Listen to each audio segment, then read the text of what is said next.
stay curious and continue to learn.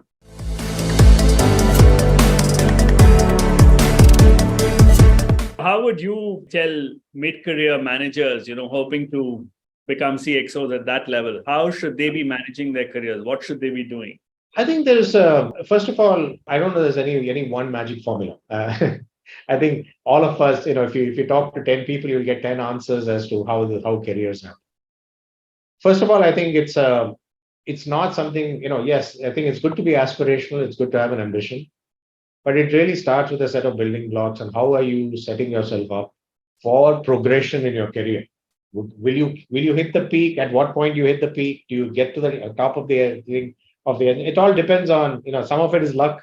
People underplay serendipity a lot.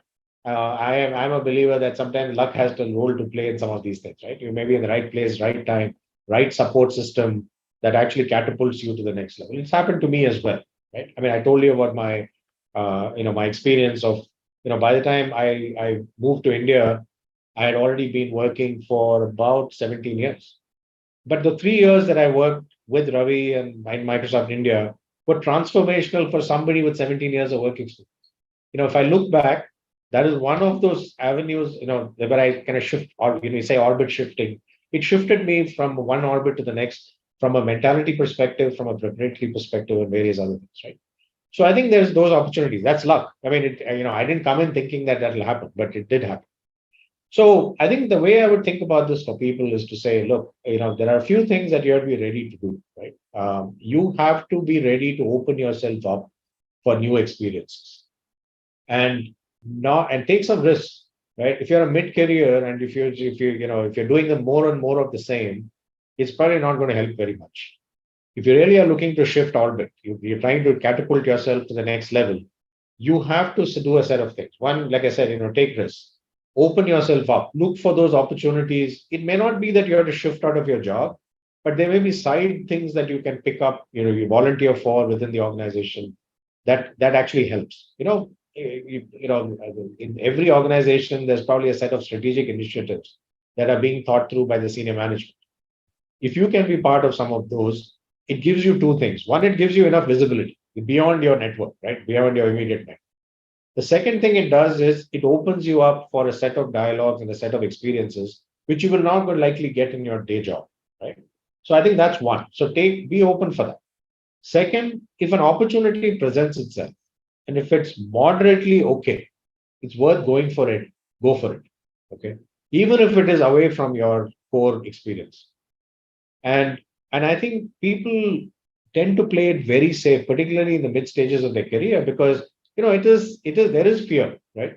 You've done the same thing for a while. You've kind of grown. You've been moderately successful doing what you do. Is it really the right time for me to go try something completely different? And some people shift jobs, right? I mean, that's the time people also start thinking about entrepreneurship and things like that. But if you're going to do it outside the company, why not try it inside the company where you already have some credibility? It is worth doing that. So even if it's a different role, figure out a way if it makes sense for you to take it up. And even if you're not successful, widely successful, the experience will make you richer. And I think it's worth thinking about that. Third is stay curious and continue to learn. And I think it's very important to do that. Is don't stop learning. I mean, continue. And learning is not just reading books or, taking classes. It's also about getting involved in dialogues, having a point of view.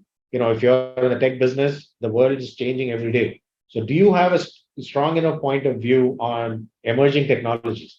Today, generative AI, you have to be hiding under a rock not to be hearing about this. Do you have a perspective? Are you building a perspective? Are you getting involved in dialogues in the ecosystem that are looking at that topic? What can you bring back to the organization that you can do, right? So those kinds of things, it's very important to continue to learn. So anyway, I think, last but not least, have some kind of a side hustle going. It doesn't need to be monetary, right? I mean, we can talk about moonlighting, but I have my perspectives on that. But I think it's beyond that, right? It's not just about, money making. It's about, are you opening yourself up again to experiences that can actually be positive to you in your career and things like that. So.